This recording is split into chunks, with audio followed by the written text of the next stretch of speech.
Conference है आज एक ही दिन के अंदर, डीसी साहब, एसपी साहब, देन आईजी साहब, बताइए क्या। देखिए, हम आपको बताना चाह रहे हैं कि एक्चुअल में हमने क्या क्या प्रयास किया है। जब से धरना गांव में शुरू हुआ तब से अलग अलग रैंक के अधिकारियों ने शुरू में डीएसपी साहब और एसडीएम साहब ने उनसे बात की, उनकी परेशानियों को समझा, उनका समाधान करने का प्रयास किया, काफ़ी हद तक समाधान कर भी दिया। उसके बाद भी जब वो नहीं माने तो एसपी साहब और डीसी साहब ने उनसे मुलाकात की, लगभग सारी बातें उनकी मान ली, सारा प्रयास कर लिया और काम भी शुरू करवा दिया था कि भाई जो पानी की समस्या है, मेन मुद्दा पानी का था। पानी उनको राजली हेड से या दूसरा जो ब्रांच है खरखड़ी ब्रांच, वहां से जहां से भी चाहिए उनको अलग से पाइपलाइन बिछाने के लिए भी बोल दिया। सेपरेट पानी देंगे, साफ पानी देंगे और इतना पानी देंगे कि जो गांव की जनसंख्या है उनको जितना पानी चाहिए उससे ज्यादा पानी उनको अवेलेबल कराएंगे। सर सोमेश कुमार जी ने टील लगवाई थी सर, अवैध बताया जा रहा है। वो कह रहे हैं कि मैं आया था, सरकार के द्वारा भेजा गया था, लेकिन यहाँ पर जो विधायक जी हैं उनके चलते वो टी वापस हुई है सर। आज उन्होंने वहाँ पे ग्रामीणों के आगे सामने कही है सर बात। देखिए, मुद्दा है पानी का। पानी गांव वालों को चाहिए। उसके लिए जब एसपीडीसी की मीटिंग हुई थी गांव की कमेटी के साथ, और जब बात उसी बात पे घूम फिर के आ रही थी कि हमें तो इसी में से बड़ी पाइपलाइन में से चाहिए, उसके बाद फिर मैंने भी एक मीटिंग की कमेटी के साथ, मैं भी बैठा, उनसे सारी डिस्कस किया, उनको सारा आश्वासन दिया, उनको अच्छे से समझाया कि सेम पानी आपको दोनों हेड से जहां से भी चाहिए हम प्रोवाइड कराने के लिए तैयार है। सर ये सोमेश वाला क्या मुद्दा है कि भी वो कल परसों टी लेके आया और उन्होंने उसको टी को लीगलाइज कर दिया कि भी ये सरकार का भेजा हुआ, कोई प्रशासन के अधिकारी नहीं थे मौके पर, रिप्रेजेंटेटिव है, और फिर वो 5 घंटे में वो टी लगाएगी। देखिए, जो अवैध है वो अवैध है, अवैध है, तो इसलिए हमने कार्रवाई की है कल शाम। धरना कमेटी का ये कहना है कि आईजी और एसपी और डीसी सभी को ये पता था कि वो टी वहां लग रही है, तो वो मौके पे ही क्यों नहीं रुक पाए। देखिए, जैसे ही हमें पता चला कि टी लगाई गई है और वो अवैध है, हमने उस पर कार्रवाई की है।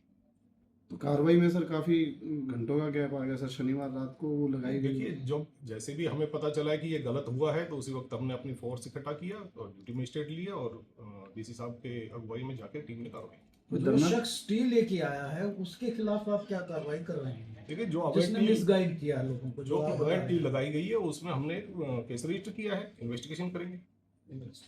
सर ग्रामीणों में इस बात को लेके भी रोष है कि प्रशासन जो है रात को ही क्यों आया, अगर इलीगल थी तो दिन में भी फाड़ सकते थे। देखिए, कन्फ्लिक्ट ना हो इसलिए हम कई चीजें देख के अपनी कार्रवाई करते हैं, जैसी क्योंकि पुलिस का काम है 24/7, 24 घंटे पुलिस अवेलेबल है, जैसी काम होगा हम जाके कार्रवाई करेंगे। यानी कन्फ्रंटेशन से बचना चाहते थे। हाँ भाई, दोनों चीजें देखी जाएगी ना, जैसी फोर्स हमारी इकट्ठी हुई, कहाँ जाना है, कब जाना है, सारा सोच विचार करके फिर हमने आगे अपना ऑपरेशन शुरू किया। कोई धरना हटाए जाने का सर कुछ योजना, कोई धरना को हटाना है, कोई ऐसा कोई आदेश? देखिए, पीसफुली धरना देना सबका अधिकार है, लेकिन कानून के साथ खिलवाड़ करना उसमें कोई माफी नहीं होगी, उसमें सख्ती से कार्रवाई करेंगे। तो ऐसे कोई कार्रवाई अभी की जा सकती है कि हटाने का उनको सर? देखिए, अभी मैंने बताया ना कि कानून के खिलाफ जो भी जाएगा, कोई कानून अपने हाथ में लेगा तो हम सख्ती से कार्रवाई करेंगे।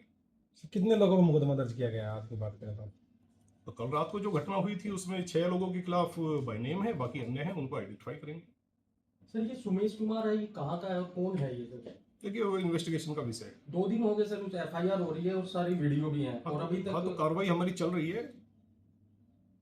उसने भी कहा जी मैं पोल खोल दूंगा अगर प्रशासन के अधिकारियों ने कुछ नहीं बात की। 25 तक का उन्होंने टाइम दिया है। देखो, किसने क्या कहा ये अभी आपके मुंह से सुन रहा हूं मैं, लेकिन जो हम अपनी कार्रवाई करेंगे उसमें हम अपनी ठीक रखेंगे। हमारा मेन काम है गांव के लोगों को स्वच्छ जल मुहैया कराना और कानून व्यवस्था बनाए रखना। 25 से सर अमन अनशन फिर से शुरू हो रहा है, सुमेश बैठ रहे हैं।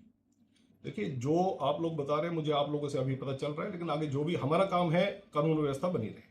यानी डेडिकेटेड लाइन से ही पानी दिया जाए। डेडिकेटेड लाइन उनको पहले भी कई बार बोल चुके हैं, डीसी साहब ने भी कहा, मैं आया था मैंने भी कहा, मंत्री जी भी आके काफी समय लगा के उनको समझा के गए हैं। तो पानी चाहिए, पानी आपको मिलेगा। सर उनकी मांग है कि मिट्टी से ही पानी चाहिए और धरना लगातार जारी, तो आपके हिसाब से कैसे धरना समाप्त हो सकता है? मुद्दा पानी का है, मेन पानी चाहिए तो पानी देने के लिए प्रशासन तैयार है। We will convince them। कई बार मीटिंग कर चुके, बताया उनको, कन्विंस करने की पूरी कोशिश की, लेकिन जब एक काम लोगों का है कि भी किसी ना किसी तरीके से माहौल को खराब करना है तो उनके खिलाफ तो कार्रवाई होगी। सर वो कह रहे हैं कि जो अलग से लाइन दी जाएगी उसको संभालनी होगी, पानी थोड़े दिन दिया जाएगा, उसके बाद पानी नहीं दिया जाएगा। नहीं, इस बात जो रेगुलर इसमें जो पाइपलाइन आ रही शहर में से रेगुलर पानी मिलेगा, कहीं ना कहीं किल्लत नहीं होगी। नहीं, इस बात के लिए डीसी साहब ने उनको पूरा आश्वस्त किया था कि आपको पानी की कोई कमी नहीं आएगी। आप तो लग रहा है सर कि इतनी मीटिंगें होने के बावजूद, क्योंकि आपने भी बात की उनसे, 2 मंत्रियों ने भी बात की, लेकिन कहीं की कम्युनिकेशन गैप रहेगा कि आप जो चीज समझा रहे हैं बार बार वही रिपीट हो रही थी, ग्रामीण उस चीज को मान ही नहीं रहे थे। नहीं, बात ये नहीं है कि ग्रामीण नहीं मान रहे थे, ग्रामीणों तक वो बात पहुंचाने का हमने पूरा प्रयास किया, लेकिन कुछ शरारती तत्व बीच में कानून व्यवस्था बिगाड़ने की स्थिति बनाने की कोशिश की है। कोई इंस्टिगेट या प्रोवोकेशन हो रही है कि किसी और की तरफ से? नहीं, हम अपनी इन्वेस्टिगेशन कर रहे हैं, अगर होगी तो कार्रवाई करेंगे। एक वीडियो वायरल हो रही है सर अनूप चानोद की, वो कह रहा है कि हमारा करियर खराब हो जाएगा अगर ऐसे टी लगी ऐसे इस प्रकार से, तो उस बारे में क्या कहोगे? एसडीएम साहब के साथ उनकी तू मैं भी हो रही है। देखिए, कानून अपना काम करेगा, कानून किसी को हाथ में लेने की इजाजत नहीं है। कानून जो अपने हाथ में लेगा या कानून को तोड़ेगा उसके खिलाफ कार्रवाई करेंगे, उनको अरेस्ट करेंगे। क्या मैसेज को क्या आप देना चाहते हैं, मैसेज देना चाहते हैं? मैसेज मैं ये देना चाहता हूँ गाँव वालों से कि आप निश्चिंत रहें, कानून व्यवस्था बनाए रखें, किसी के बहकावे में ना आए। पानी देने के लिए सरकार और प्रशासन बिल्कुल साथ है। सर जो 6 लोगों पे मुकदमा दर्ज किया गया है, क्या उस पर जांच के बाद अगली कार्रवाई की जाएगी या सर कैसे की जाएगी देखो, कार्रवाई? मैंने बताया ना, इन्वेस्टिगेशन चल रही है, कार्रवाई करेंगे और सख्त कार्रवाई करेंगे। और टी जो लगाई गई है उस पर अनगिनत लोगों के खिलाफ मामला दर्ज हुआ है। देखिए, जो अनगिनत है उनमें से मैंने पहले बताया ना, 6 के खिलाफ बाई नेम है, बाकी अन्य है, अन्य को हम आइडेंटिफाई करेंगे और उनके खिलाफ कार्रवाई। ठीक है, thank you sir. Okay sir.